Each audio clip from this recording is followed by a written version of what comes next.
Almajiri. Na'am. No. Ofisa, ake kana mai hakaro Allah. Ni za ka bata da ƙasa? Shage ofisa. Ofisa nawa? Tsaya. Shin ku cikin ku waye almajiri? Wallahi hajiya ni ne almajiri, ki ga kulkuna nan wallahi ni ne almajiri. Zan kai ka ofis. Officer in charge. Hajiya, ke ga almajiri na tare muke da shi. Hajiya mun gode wallahi ni almajiri ne. Mun gode. Kai.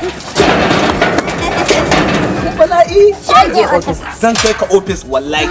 Kai, enough.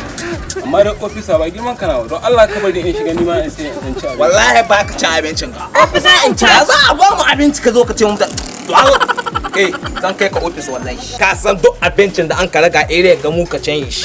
Ka zo don an ba mu abinci don ɗaya baka da gode Allah an ba mu abinci. Ka zo ka sa ranka ciki. Kai ka ci wallahi ka ci shi. Kai. Te zuwa inda za ka na da Allah. Za ka wuce koko dai ba ka wucewa. Aka ɗaya da wani rashin gode Allah iri-iri dai a fama abinci. Sai ka sa ranka. Don ɗaya baka da gode Allah. Kai ɗaya kai kowa yin wahalar. Hajiya Allah ya saka alheri mun gode.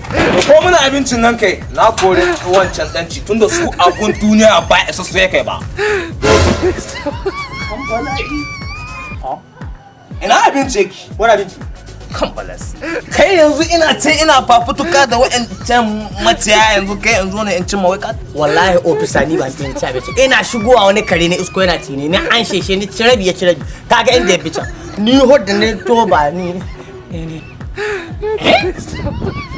Je ofis. Ya ofisa. Ranan ce. Kai ho ba girman ka na ba saboda abinci kace kai ofis. To inda za ka kai? Yi wani abu. Shage komi. ofisa. Mu je ofis. Wallahi ban zuwa. Wallahi ban zuwa. In ce ma sai mun ta ofis ka. Kai mi kuka cikin gida na? A ranka wallahi ai ka san lamarin abinci na mun ka an ka ba an ka yan mana. Ka ta mini dole sai na ɗu mataki haka kawai. A ba ranka da Don Allah. wallahi Ke ku ja ku taimaka.